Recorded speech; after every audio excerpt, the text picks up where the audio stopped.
Il est 19 heures. Merci de vous informer sur Mayotte la première. L'essentiel de l'actualité ce dimanche, des démarches allégées pour les associations dans la course aux subventions. Et c'est grâce aux nouvelles procédures mises en place et qui sont entièrement gérées par le numérique. Des procédures qui visent à plus d'efficacité et plus de contrôle dans l'octroi puis le suivi des dossiers. Ce matin, une importante réunion en ce sens s'est tenue au conseil départemental. René Lataste et Géraldine Lui l'ont suivi. La réunion de ce matin sur les subventions et la nouvelle procédure de dématérialisation a fait amphi-comble. Plus de 100 personnes ont suivi les explications précises, tableau à l'appui, du directeur des services sport et culture. La numérisation totale est une nouveauté dans le mécanisme des procédures du conseil départemental. Le dispositif actuel est mis en place parce que, d'une part, pour lutter contre le favoritisme et l'octroi de subventions par convenance. Comme on venait de l'attendre dans la réunion, on a posé la question, c'est surtout pour lutter contre ça. Après, responsabilité, chaque personne dans son domaine. C'est-à-dire, il y a le département qui donne des subventions, mais il y a les présidents des associations qui sont les responsables dans la gestion. Président et responsable d'associations, de clubs et de ligues sportives, responsable d'associations pour la jeunesse et de l'animation de la vie des villages, tous, par leur présence, avaient saisi l'importance de l'enjeu, avec une pointe d'inquiétude quand même. Notre première réaction, c'est toujours des inquiétudes, des questionnements sur le bon fonctionnement du système, les bugs éventuels qu'ils peuvent avoir. Si ça marche, ça peut nous simplifier la vie. Nous avons vu avec les subventions de l'État, il y a 2 ans ça n'a pas marché, l'année dernière ça a très bien marché. Donc effectivement c'est une période transitoire, il faudrait que les services soient là pour nous accompagner, pour nous suivre surtout. Un calendrier du dépôt des demandes de subventions, puis de décision, a été présenté.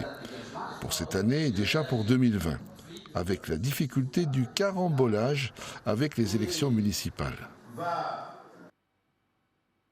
Direction le nord de l'île à présent, à Mtsamboro, rythmé par ce concours de Coran. Et ils étaient 28 jeunes à passer l'oral ce matin, des élèves venus des différents madrasas de Mayotte pour un grand majlis éliminatoire de Coran. L'initiative émane de plusieurs associations religieuses et culturelles de Mayotte. Le but étant de choisir les meilleurs parmi les meilleurs élèves qui iront concourir à l'île Maurice. Bibi Mariam Alidi Assad Razafiteno étaient présents.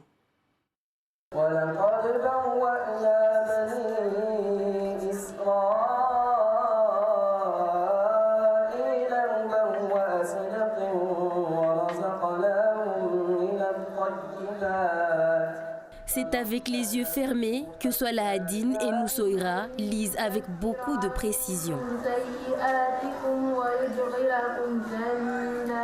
L'un, un habitué des concours de Coran, il a fini 6e au classement à Madagascar l'année dernière. L'autre n'est qu'à ses débuts. Tous ces concurrents n'ont qu'un seul but, faire partie de ceux qui iront représenter Mayotte à l'île Maurice. Ce qui m'a motivée, c'est quand j'ai vu mon frère qu'il était dans le concours et qu'il a aussi participé dans le concours. Je me suis motivée à y aller moi aussi et à montrer qu'on n'est pas des faibles, que nous aussi on veut gagner, qu'on aime aussi le Coran. Dans cet apprentissage, dans ce concours, ça me pousse à avoir des qualités de discipline, de rigueur, de régularité surtout, pour pouvoir maîtriser la connaissance du Coran. Les participants sont notés sur 3 critères, les règles de la lecture du Coran, la mémorisation et la voix. Le jury, composé de 5 personnes, est très attentif aux prestations de ces jeunes lecteurs. En général, nous leur posons 3 questions. Nous nous basons surtout sur les parties du Coran qu'ils maîtrisent le mieux. Quelle que soit leur connaissance, nous nous référons à leur meilleure lecture. Mais par contre, ils ne savent pas à l'avance sur quelle partie du Coran ils seront interrogés. Pour les organisateurs, l'objectif de ce type d'événement est d'inciter les jeunes à apprendre le Coran par cœur, à le comprendre, mieux encore à s'ouvrir au monde. Là, on est dans la région, mais on vise les concours internationaux tels que Dubaï et Indonésie, et Arabie Saoudite et tout ça. On espère un jour y participer. C'est pour cela qu'on fait ce genre de concours pour armer nos élèves des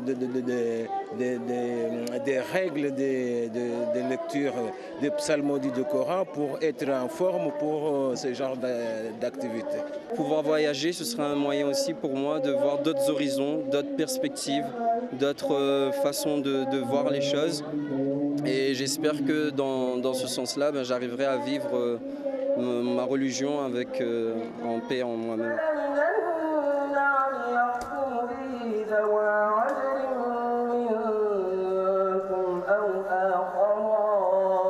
Après les Comores, la Réunion et Madagascar, cette année, les lauréats mahorais iront concourir à l'île Maurice au mois de juillet prochain. À présent, cette vidéo tournée hier et qui fait le tour des réseaux sociaux, une voiture suspendue de la rampe de l'Amphidrome au quai Issoufali en Petite-Terre. À bord, une conductrice et ses enfants. Elle aurait forcé l'accès après avoir essuyé plusieurs refus puisqu'elle ne voulait pas faire descendre à ses enfants conformément au règlement de sécurité du STM. Nous reviendrons donc sur cet incident dans nos prochaines éditions. Alimentation à présent, la graine de pavot qui orne certains de nos pains n'est pas aussi apaisante qu'on le croyait. La Direction générale de la santé tire la sonnette d'alarme. Consommez-la avec modération car sur ces graines, on trouve aussi de la morphine et de la codéine. Reportage. Ce sont des petites graines sombres au goût prononcé qui parsèment certains de nos pains et sandwichs. Les graines de pavot aujourd'hui dans le viseur des autorités sanitaires après la découverte de fortes teneurs en opiacés, substance addictive à haute dose. Les autorités sanitaires ont été informées d'un signalement de personnes avec des taux anormalement élevés de morphine et de codéine dans leurs urines. Ces personnes avaient consommé des pains aux graines de pavot. Des taux élevés et des effets secondaires, fatigue, démangeaison ou encore vomissement. Du côté des consommateurs, on est plutôt incrédule et pas forcément vigilant. Ah bon? Je sais pas. Bon, on n'en mange pas souvent du pavot de toute façon. L'alerte vient de l'équipe du centre antipoison de Paris.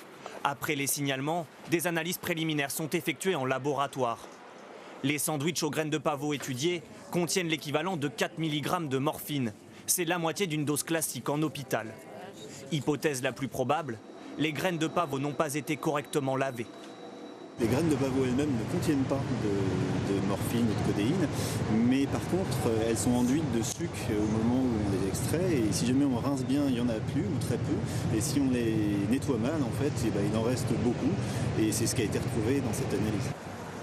Il faudra plusieurs jours pour déterminer le nombre de lots concernés. En attendant, les autorités déconseillent le pain aux graines de pavot aux personnes à risque, comme les femmes enceintes ou les enfants. C'est le jour J en Algérie. Tous les prétendants au siège de président de la République devront avoir déposé leur candidature ce dimanche avant minuit. Tous les prétendants, y compris le président sortant Abdelaziz Bouteflika, qui maintient sa candidature pour un 5e mandat, et ce, malgré la pression de la rue. Le reportage de nos confrères de France 2. À quelques heures de la clôture des candidatures, ils sont à nouveau dans la rue en plein centre d'Alger ce matin. Plusieurs dizaines d'étudiants défilent au cri de non à un 5e mandat. Des manifestations sous haute surveillance policière, car aujourd'hui c'est le jour crucial. Abdelaziz Bouteflika va-t-il se présenter ou renoncer? Il serait toujours pour l'instant à l'hôpital de Genève où il est soigné depuis une semaine. Alors en France aussi, la diaspora algérienne se mobilise. Sur les pancartes, ce slogan « Un président, c'est vivant » en référence à la maladie du chef d'État. Ici, personne ne veut qu'il se représente. Moi, je suis venue de l'Algérie, ça fait 27 ans que je suis là, mais je suis toujours concernée par mon pays. Comment vous avez réagi quand vous avez appris justement qu'Abdelaziz Bouteflika allait se représenter pour un 5e mandat ? On a plus rigolé, mais en même temps, on a pleuré. Parce qu'on s'est dit, c'est pas possible. C'est pas possible, c'est une mascarade.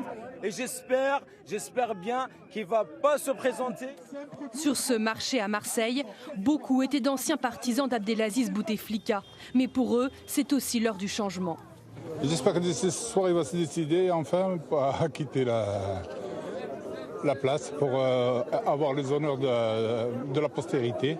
On a tous peur parce qu'aujourd'hui, ça va être décisif. Il ne faudrait pas que ça bascule dans la terreur, dans tout ce qui est dans la guerre civile. Il reste 11 heures à Abdelaziz Bouteflika et son clan pour annoncer leur décision. Un compte à rebours pour l'avenir de l'Algérie. Et c'est la fin de ce journal. Merci de votre fidélité. L'actualité revient demain, lundi, à 13h avec Génel Atoumani. Mais en attendant, retrouvons-nous pour votre journal en chimoré. À tout de suite.